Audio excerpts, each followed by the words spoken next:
দীর্ঘদিন অনেক চ্যানেলে দেখছি যে অনেক সাধু টাইপের লোক, কোনো তান্ত্রিক টাইপের লোক আসছে, এসে অনেক কথা বলছে এই হান্ডি সম্পর্কে। হান্ডি সম্পর্কে যারা জানেন না তাদেরকে বলে দিই, হান্ডি হচ্ছে গিয়ে হান্ডি কথার অর্থ হচ্ছে গিয়ে হাঁড়ি।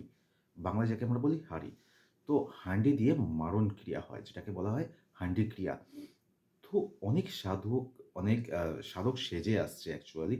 অনেক সাধক আসছে, অনেক আ তান্ত্রিক আসছে, অনেক পডকাস্ট চ্যানেলে আসছে যারা কিনা এসে বলছে যে তারা নাকি আ জানে যে হান্ডি ক্রীড়া কি হয়, হান্ডি এভাবে আকাশে উড়তে থাকে। বলে দিই সম্পূর্ণটা ভুল। হান্ডি কিন্তু ওরকমভাবে কোনোভাবেই কাজ করে না। হান্ডি জিনিসটা একদমই আলাদা। এর টোটালি আ যে ব্যাখ্যাটা এটা কিন্তু একদমই আলাদা। হান্ডি কিন্তু ওইভাবে কাজ করে না।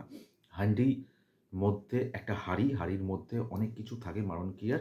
সেটা তন্ত্র মতে এটা বিশেষ মন্ত্র দ্বারা কোনো এক জায়গায় রেখে দিতে হয়। তারপর গিয়ে সেটা কিন্তু কাজ করে। আদারওয়াইজ সেটা কাজ করে না। তো এরকম ধরনের টপিক যদি শুনতে হয় তবে অবশ্যই কিন্তু ফলো করো আমার এই ফেসবুক পেজকে।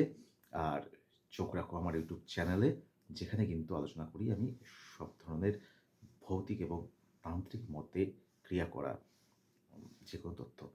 তো দেখা হচ্ছে নেক্সট ভিডিওতে।